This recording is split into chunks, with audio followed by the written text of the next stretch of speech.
Zəngilanda Zəfərdən Dirçəlişə doğru layihəsinin sonuncu mərhələsi baş tutub. Aksiya iştirakçıları işğaldan azad olunan ərazilərdə ağac əkiblər. Ətraflı əməkdaşımız Röya Qarabağlının reportajında. Zəfərdən Dirçəlişə doğru layihəsinin sonuncu mərhələsi baş tutdu.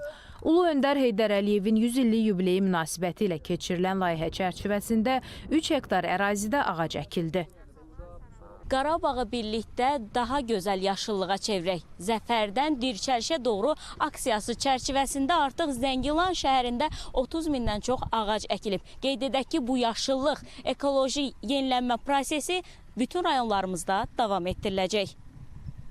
Yaxın gələcəkdə bu tipli, yəni 10 minlərlə ağaclardan ibarət yeni meşə massivlərinin bərpasını planlaşdırırıq. Artıq bu istiqamətdə müvafiq işlər görülür. Ondan başqa bizim ən böyük və ən mürəkkəb yəqin ki, bu sahədə olan layihəmiz Füzuli şəhərinin mərkəzi parkının salınmasıdır. Aksiya iştirakçıları həmçinin Zəngilan Beynəlxalq Hava Limanı ilə tanış oldular. Çox sevincli. İnana bilmirəm ki, bu bizə yəni qismət oldu bizim yaşlılarımız üçün. Çox şadam. Aksiya iştirakçıları daha sonra Ağalı kəndinə gəldilər.